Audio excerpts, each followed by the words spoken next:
Now I'm feeling fly like a condor. Eyes on me when I walk through the door. Man, I wish I bought a couple more. Cause I really love my city. It was worth every penny. If it were at my show, then I know they gon' tip me. Ay, think I might add a couple patches. If you think it's ugly, you capping. Now my whole outfit matching. Never going out of fashion.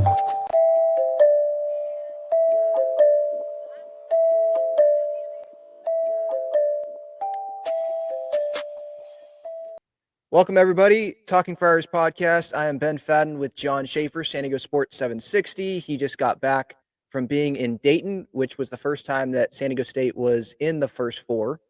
And obviously, that was not the result that we wanted, but we'll get to San Diego State here in a little bit. But, John, thanks for hopping on and joining the show. First off, I wanted to get to Padres, obviously, off the bat. And let's talk about the starting pitching situation right now. Darvish. We know what he is dealing. Well, we sort of know what he's dealing with. The Padres are kind of being vague with that. It was fatigue, and then there was elbow tightness, is what Mike Schultz mentioned, and then inflammation, and then Matt Waldron with the oblique. So, if you were confident in the Padres' ability to make the postseason, if guys perform, what is it at now with where this rotation is at? And maybe you can't give a full answer on that because there are still question marks with how long Darvish is going to be out. Yeah, well, first of all, I appreciate you having me, Ben. Good to reconnect here with the season about a week away. Secondly, I think it's all predicated on starting pitching for them. I really do, because I think it's pretty reasonable to say the offense takes a little bit of a step back. I was looking it up the other day and talking about it on John and Jim, where they were 6th in baseball in on-base plus slugging last year, which is like, wow, top 20%. I didn't realize they were that high. I thought they might be like 8th or top 10, and they were 5th in one of the categories, like on base, and 6th in slugging or vice versa. But I mean, they really had a good productive offensive year, which I think, again, is possible, but you're replacing some big pieces like Jurickson Profar, Kyle Higashioka. Like, I don't know if you're replicating that production. In fact, I'd be surprised if you were. So if you take a step back offensively, nobody's saying they go from 6th to 18th, but even if you just take a step back offensively, you're really relying heavily on this rotation. And I think that's the best formula to get to a postseason anyway, is to have a good starting rotation that leads the way. And they've got really good starting pitching with Dylan Cease and Michael King, hopefully Nick Pivetta. Maybe he takes a step forward just as a pitcher in general.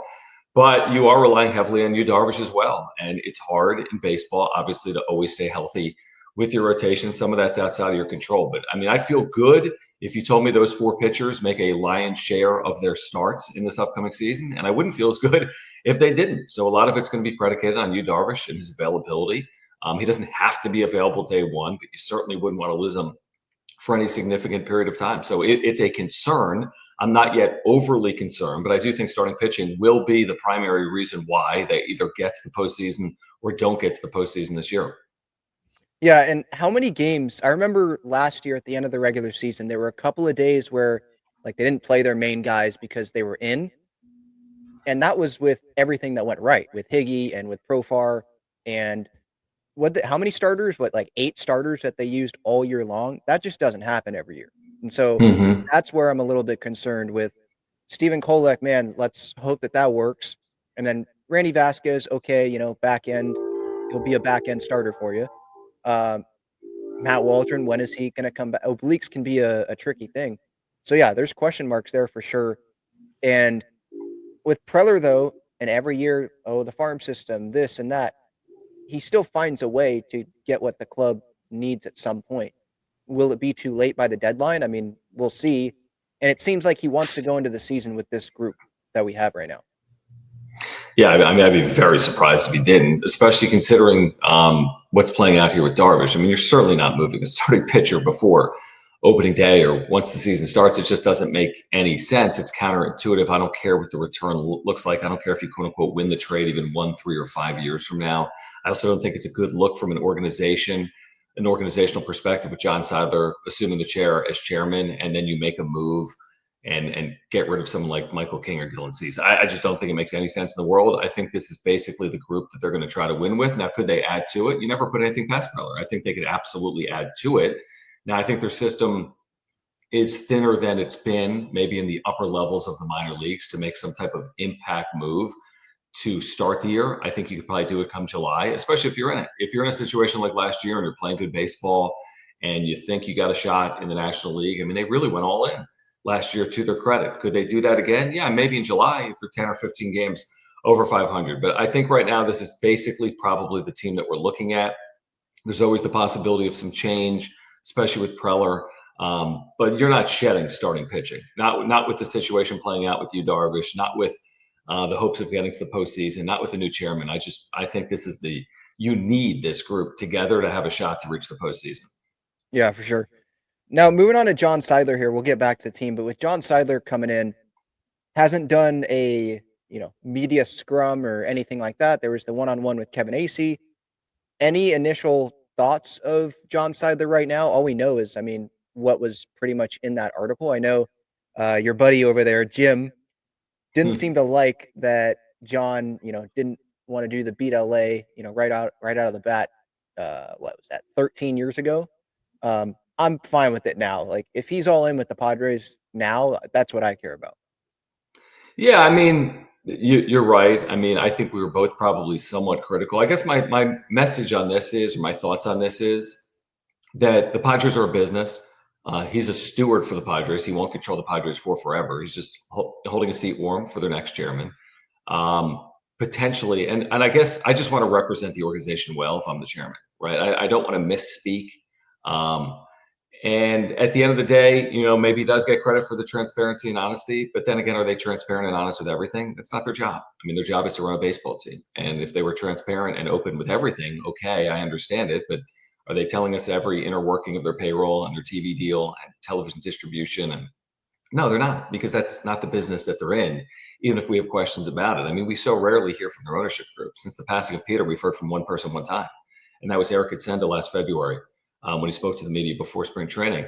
So, it wouldn't be the first things I said, that I grew up a Dodger fan. I understand it. The circumstances that played out. I understand it. Who his grandfather was. They moved the Dodgers from Brooklyn to Los Angeles. It just probably wouldn't be part of my talking points on day one. It felt like something Peter tried to avoid to speak on. Not that you can run away from it, but you don't have to lean into it either. So I just think it's an interesting talking point to lean into in my introduction to Padres fans. But again, I'm not going to, his tenure is not going to be defined by it. But again, I don't think it's something that I necessarily would have said. And then the other thing is, we know that there's this lawsuit also playing out. So it's kind of a murky time, right? We don't really know what's going to happen moving forward. And I would just try to put my best foot forward. They're going to have to do that on field. He can say whatever he wants. If they win 95 games, amazing. If they win 75 games, I don't care if he's the most likable person on earth. They're going to have to do better than that. So it's going to be based on what they do on field. Yeah, for sure. And what I also wanted to mention, I think I mentioned this with my John Seidler reaction, was that he and Peter, is pretty much the same upbringing, and we all loved Peter. So, but why do we love Peter? It was partly and mostly because of his actions. Great human being, yes, but what did he do? He vaulted the Padres with what he spent into something that we had never experienced before. So what is John going to do? The actions are going to speak louder than the words here. Getting back to the team, Manny, Tatis, Bogaerts, is it fair to say that those are three of the most under pressure players to perform this season in baseball? Throughout the sport, that's an interesting way to look at it. Yeah, I would probably start with among that. Man, it's tough to say who has the most pressure around baseball, even with the team, because you could argue it's Manny Machado, because the one thing you haven't done is win at the highest level as of yet. You might get to the Hall of Fame. You might go down as one of the best players in the history of the San Diego Padres. In fact, I think it's likely he might be atop the leaderboard for numerous offensive stats by the time his career is over in San Diego. But ultimately, people want to know, did you win? And if nothing else, you're going to have to get to a World Series if you're Manny Machado. To sign that initial deal, and then for Peter Seidler to double down. What I always say, heavy is the head that wears the crown. I think none more than Manny. And at times he's really lived up to it. At other times, I think he hasn't. And I think that's completely fair to say. So I think there's always pressure on Manny, and I think by and large he's okay with it. I think Tatis leans into it. I think Tatis doesn't run away from quote unquote pressure. I would like to see him put it all together for a full year, as we've always talked about, and be that 2021 hitter and hit 40 home runs and really be a catalyst for this team. And then with Bogaerts, it's just play well. I don't need him to be Fernando Tatis Jr. He never has been. He never will be. Nobody's asking him to hit 40 home runs, and he doesn't have to be Manny Machado either. He just needs to play well. It's as simple as that. And if Xander Bogaerts plays well, I think some of the noise goes down, and I think it helps the team. So they're all impactful. Around baseball, I don't know, where they would rank in terms of how much pressure they have on them, but they're all going to have hopefully good years for the Padres to get to where they want to get. Yeah, I'm just thinking of some names. I mean, you could look at the Phillies because they haven't won the World Series. They got there, but with Bryce Harper, haven't won the World Series. You think of Juan Soto with the big contract coming in with the Mets. Sure. There's pressure there. The Yankees, they obviously want to be a World Series contender, so there's always going to be pressure on Aaron Judge when he hasn't won a World Series. But that Garrett Cole injury I think that's just different. Sure. The conversation around the Yankees is totally different. Dodgers, they don't have the pressure. They just won. Sure, they'll have criticism, but with the Padres, I think it's just a little bit different there because they haven't done it. So we'll see what happens there. How many wins do you think for this Padres team this regular season? That's a great question. I mean, I'd lean under on 93. I thought they put everything together to get to 93. Now, it was a slow start. That first half, they didn't turn over, so to speak, right? Like you kept thinking they were going to get the thing going. And they did in the second half, and they did it to the best they've ever done it, right? I mean, the run they had, I don't know exactly what it was at their best, right? But that 50-game stretch where you're outplaying the 98 Padres and the 96 Padres and the 84 Padres. I mean, it doesn't really get better than that. I don't care what roster you have when it's all clicking and it's a domino, like some of those Dodger teams in regular seasons have had, where you just look up and like, wait, they're 36-4 in the last 40 games or whatever they've done. That was the Padres for a 50-game stretch, and that got them to 93. I just think that's tough to replicate.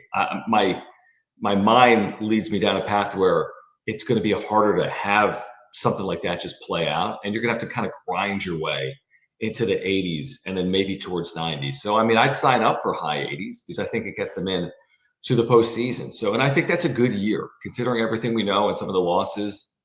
And we'll see about you, Darvish. I think if they can get to the high 80s, they put themselves in a position where they're in, and once you're in, who knows what happens. So I guess I'll sign up for the over on mid 80s and the under on 90. So 86 to 89, I think, is reasonable. I think it gives them a very good chance of reaching the postseason. And I think that's fair with the team that they have heading into the year. Yeah, I agree with that. I would say I'm not as sure on the under on the 90. Under on the 93, I think it could be somewhere within that. And that's obviously with who the heck knows what's going to happen before the trade deadline, what additions are coming. Obviously, you don't hope it's the subtractions, but we'll see what happens there. Do you think, one serious hard-hitting question about the Padres here, do you think that they're too distracted right now? Going to SDFC games and having in and out and, not enough focus on the base running in spring training, No, because to me, it's a very bottom line sport. And this is kind of the Manny point where he caught flack 2 years ago, which is like, what is this high school baseball?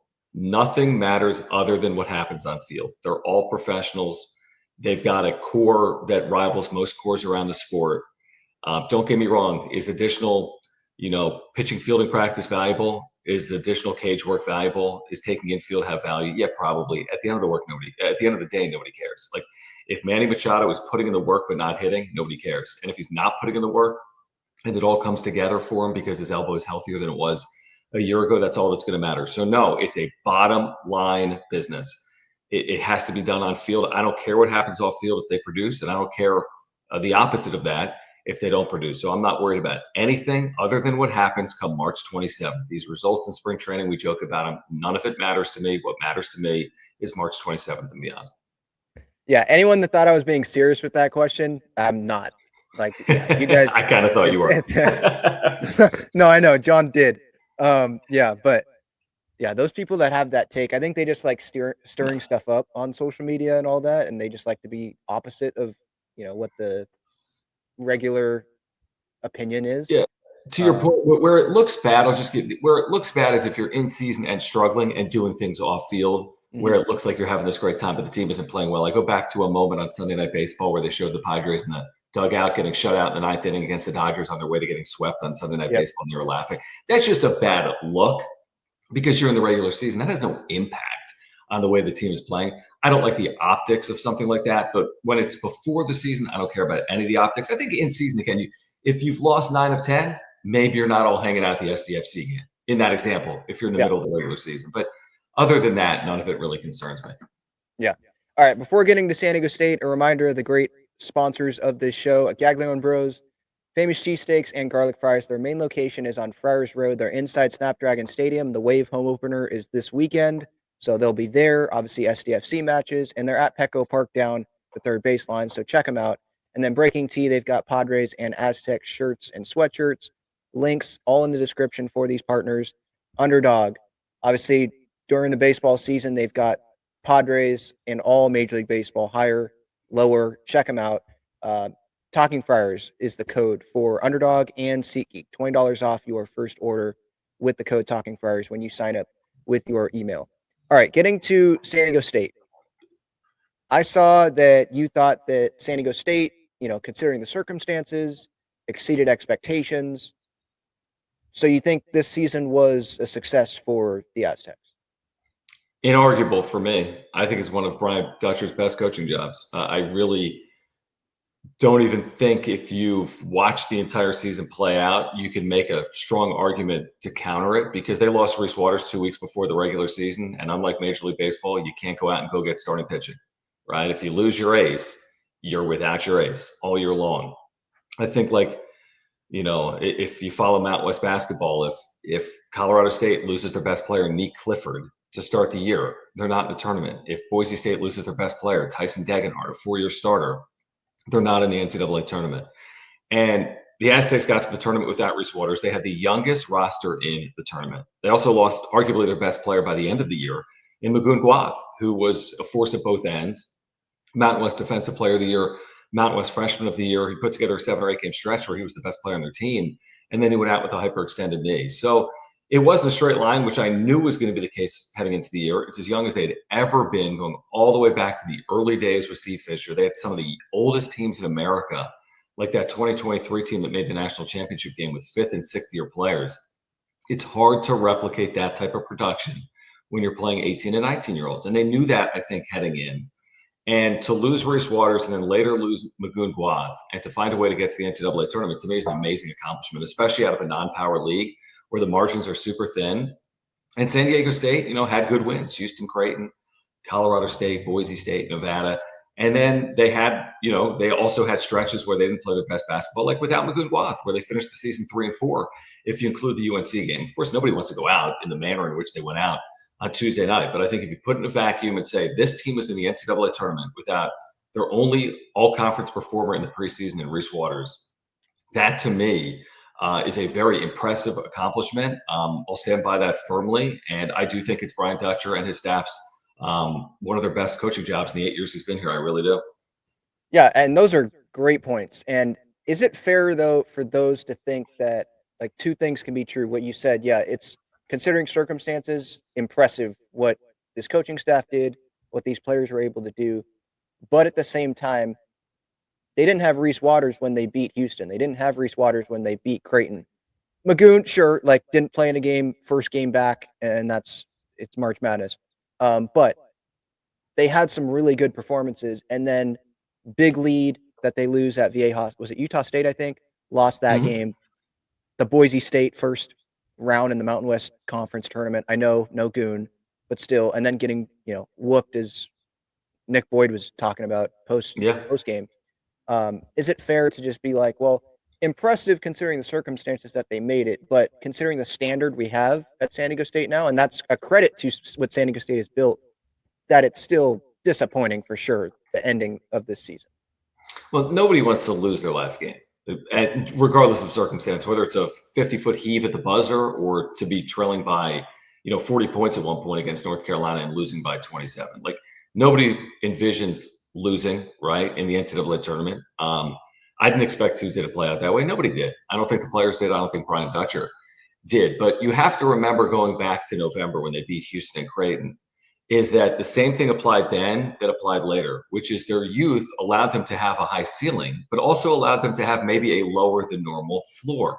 And before you really knew who they were, they weren't scouted the same way in November as they were in March. They hadn't put as much on film. I mean, they'd played 3 games by the time they got to Las Vegas. So all of it was playing out in front of our own eyes, right? Like the Aztecs were scouting themselves at that point. BJ Davis had some big offensive games. And, Miles Byrd in his second full year, essentially, because he had redshirted, was emerging. And Magoon was emerging. You know what I mean? So, but once you put it on film, it's a little bit like in baseball. It's like, it's one thing for Jackson Merrill to hit for a month. What was most impressive about what he did last year was he hit for all 6 months.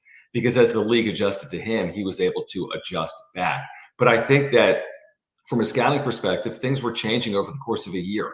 How opponents were playing Magoon, how opponents were playing Miles Byrd, and so on and so forth. And you're playing 6 of 9 in your rotation that were sophomores or younger. Because Byrd was a sophomore in eligibility, BJ Davis, Miles Heide, Farrell Compton, Taj DeGorville, Magoon Guath. 6 of your most impactful pieces. Yes, they had veteran players as well. Wayne McKinney, Nick Boyd, Jared Coleman-Jones, they were critically important. Like, they're not getting where they ultimately got without all of that 9-man rotation, if that makes sense. Like, they needed Farrell Compton against Houston, and they needed, obviously, Nick Boyd throughout the second half of the year, and so on and so forth, right? But I think at the end of the day, if you're being, like, completely honest and looking in the mirror, to say that a team with 6 underclassmen in their 9-man rotation that lost Reese Waters, the fact that they did beat Houston is an amazing accomplishment in its own. The fact that they made the NCAA tournament is an amazing accomplishment in its own. Nobody wanted to go out the way they went out. I thought it was a perfect storm. North Carolina's angry and mad and veteran and returns their backcourt from a Sweet 16 team last year and has RJ Davis, who played in the national championship game, and he goes 6 for 6 from 3, and they hit 14 threes, the most they've ever hit in 200 NCAA tournament games that they've played in, the most they've ever hit in the history of their program. It was a perfect storm, and it was not obviously a good game for San Diego State. But just like Houston wasn't the only game they played this year, North Carolina wasn't the only game they played this year. So I think you just got to be honest and reasonable about it. And I think hopefully by getting to the tournament this past year, they jump off with a more veteran team next year and put themselves in a position where not only do they get back, but hopefully they get back and put themselves in a position where they can make a run next year in the tournament. Yeah, my focus right now is with Miles Byrd, and because the athleticism and the talent, it's obviously there. I think he was disappointing in some of these big games this year for San Diego State. Is this, I don't want to say a wake-up call, because he's obviously, we don't have to wake Miles Byrd up, but the motivation, I mean, Nick Boyd talked about it post-game. It is there for this Aztecs team going into next year, no doubt, especially with Miles Byrd, with the performances that he knows he has to be better. I would say, it's interesting because some of it feels a little bit like an unfinished business type team, a little bit like the Aztecs in 2022, heading into 2023. Not to say they're going to end up in a national championship game, and not to say their last game in 2022 is the same as 25. If you remember in 22, they blew a 9-point lead with 3 minutes to play in regulation to Creighton and lost in overtime. That was tremendously disappointing with a more veteran group, but they were able to keep the roster intact. And that allowed them to have that higher jumping off point, maybe that higher ceiling, right? Matt Bradley comes back for that second year, plays a pivotal role. They get all these veteran pieces back, the Nathan Mentzes and the Iguoka Ropes and the Lamont Butlers and the Darion Trammell they add in, right? You add in the right piece and all of a sudden it just takes, so to speak. Now, the difference between 2022 and 2025 is it was easier to retain a roster in 22 than it is in 25. We all understand that because of the transfer portal, which allows this complete freedom of movement.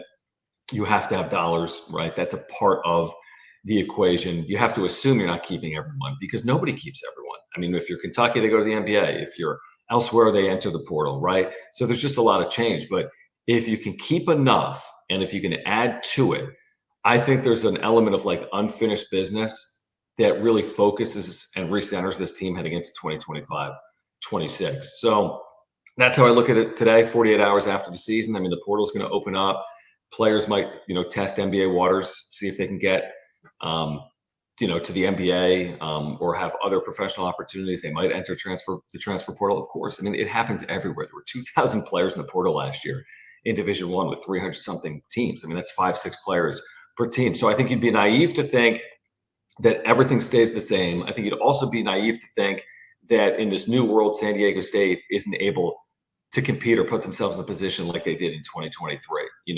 I think that ultimately the game has changed a lot since Dutch and Fish got here in 1999, and they've adapted.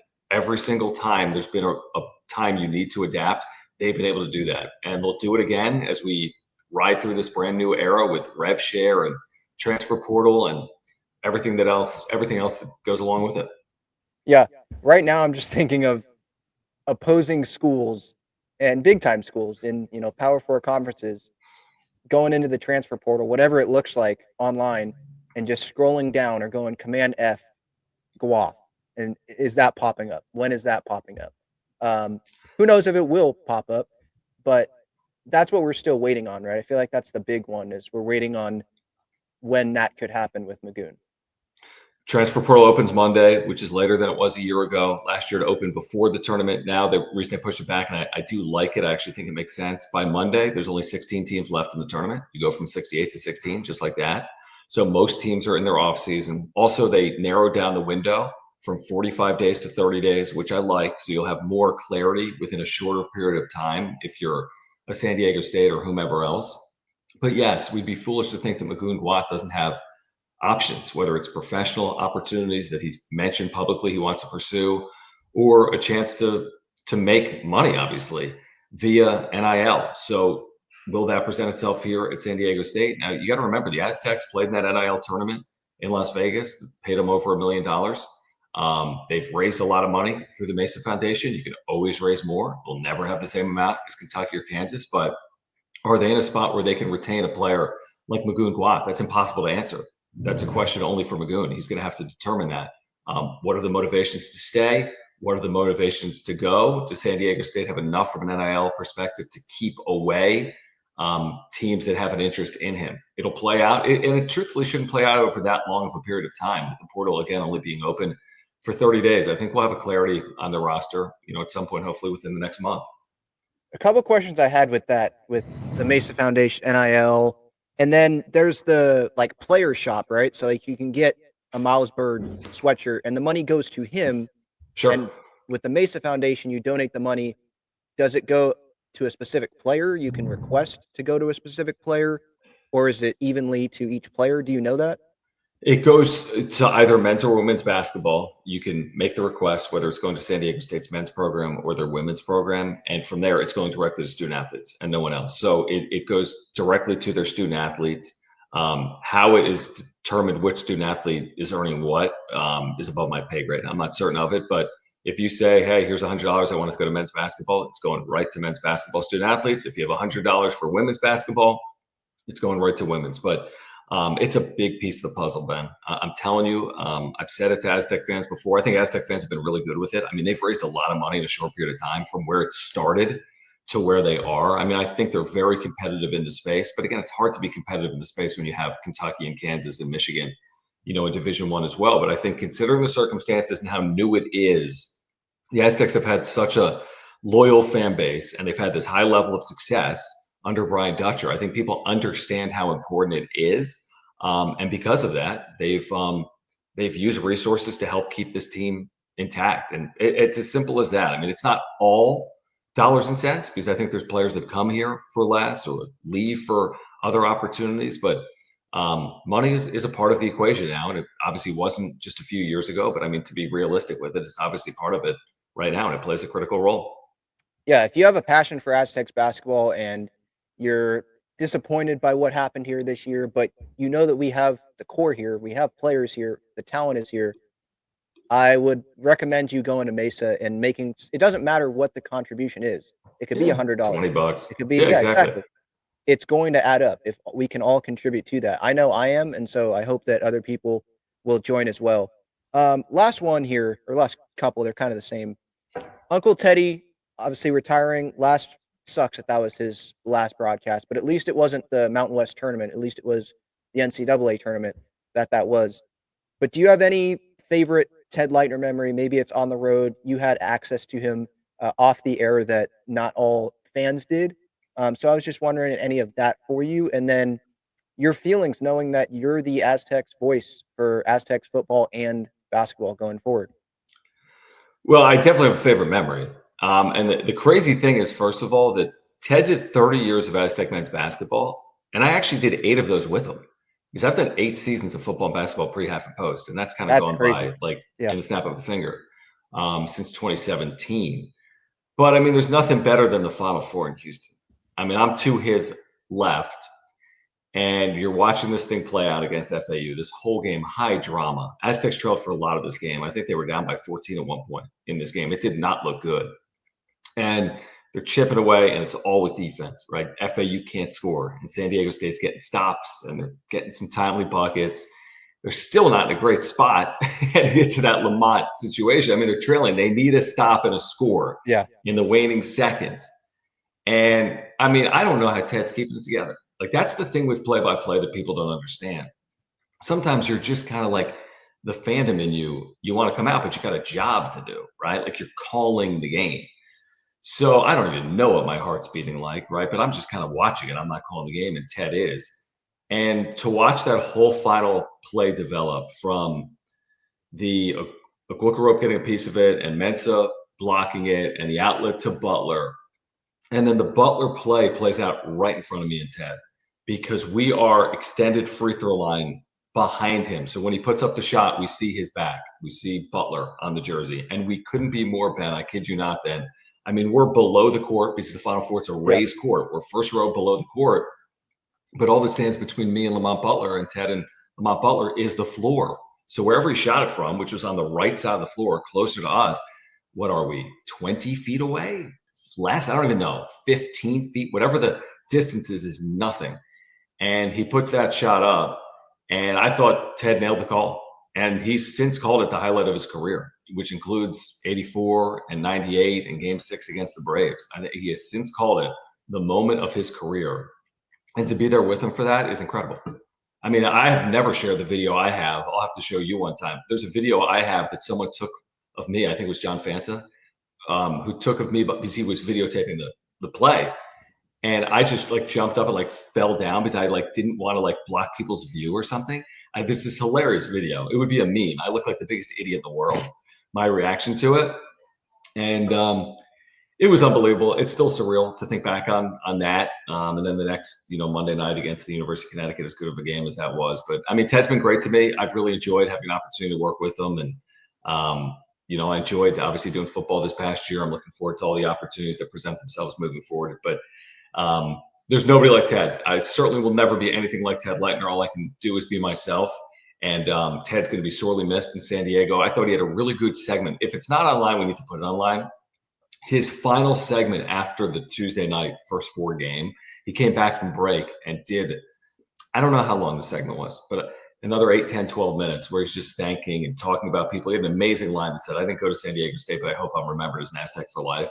Within there, I'm paraphrasing, but that's essentially what he said. And he's so well spoken in those moments where he's putting things in perspective and he's telling stories and he's thanking and he's remembering and he's reminiscing. That gift is an unbelievable one. That's not me. That's not my style. He's blessed with that style, and he's blessed with his own unique style. The one thing I would say is that oftentimes today with younger broadcasters, they're all cookie cutter. There's a sound. You turn on Westwood One, you hear a sound. You turn on national television, there's a certain sound. Ted is a sound into himself, and that should be celebrated because in this world, there's becoming less and less and less of that. He was true to himself. There's no better characteristic of a broadcaster than being true to yourself and being who you are and not someone else. So he'll be missed, obviously, in San Diego. That goes without saying. And I'm not filling shoes. I'm just going to be me. Yeah, and that's a good way to put it. And I'm always going to remember the last time that I've listened to Ted Aztecs on the radio. I was driving because I work for the San Diego Clippers as a team attendant. So I was driving to Front Wave. And this was when it was close, obviously, beginning of the game. I was listening to you, and then you threw it to Ted, and it was probably 16-10 when I got out of the car in North Carolina. So it hadn't gotten to a bad point. Yep. So Ted, it was the good, that call. It was just, it was amazing, and just the positivity, obviously.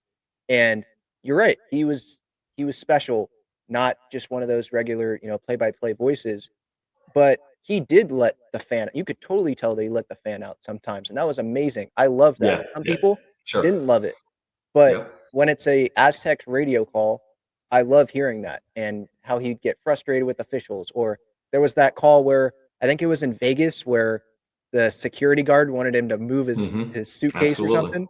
Yep. And he was pissed off about it. It's like, that's Ted. That's amazing. It's not just here's what's happening in the game, but it's his thoughts as well. So yeah, he's totally. It's not like he's passing away, but he's definitely going to be missed on the radio. But for those that don't know everything about Jon Schaeffer and the love that he has for the Aztecs and San Diego State, this guy deserves it more than anyone I know. Like it's just awesome to see you get this opportunity. So I appreciate you saying I don't that, know why Ben. I'm getting Yeah, emotional, but like, it's a passion. It's a passion for me, man. It's a real passion. Because I just feel like I've been so fortunate and blessed with it. Because I mean, San Diego State, for every San Diego State, there's so many programs that don't have anywhere near that level of support, or B, that level of success, both football and men's basketball. I mean, yeah, you look at the Steve Fisher Brian Dutcher thing. I heard Dutch once with Jim Rome nationally within the last 8 years. It was probably a couple of years in. I forget, maybe during the pandemic. I forget. But I was listening because I wanted to hear the conversation. And I still remember this term, and I swear he said it. And if he didn't, I don't think I'm misquoting him. I think he said when we got to San Diego State, it was a wasteland of college basketball. And to consider it like that's your starting point, and to get it to 25 years where it's as good of a story as there is. I mean, it's an amazing story. 4 Sweet 16 since 2011, a national championship game appearance. Indiana's got 3 Sweet 16 since 1994. I mean, it's just, this isn't easily replicatable. It's just not. And what they've done, and then the football with Brady and Rocky and the 10-win seasons. And I know they've been down for a couple of years, but again, it's hard, man. FBS football, and they've had success, and I'm high in their future. And I'm high in Sean Lewis. So I'm just excited, and I've just considered myself fortunate. And I've always thought that San Diego State deserves more discussion and coverage than it gets in San Diego. And I've tried to provide that. I know you have as well, but I tried to provide that on the radio in addition to the work I do with SDSU. To me, especially in a city, it's not New York where we have the 8 or 10 professional teams, right? And that's fine. San Diego doesn't need to be anything other than it is. You know what I mean? So, but what it is it's got this highly successful athletic program. So I've enjoyed, covering it, because I think there's a lot to cover within it. So, I'm looking forward to the future. It's been a fun last 8 years, and let's see what happens from here, is what I would say. Yeah. Well deserved, John. All right. Thanks for the time. Appreciate you. Really appreciate it. Check them out. John and Jim, San Diego Sports 760. They've expanded to a 4-hour show, which I know Jim loves. So no, thanks for the time, man. I appreciate you, Ben.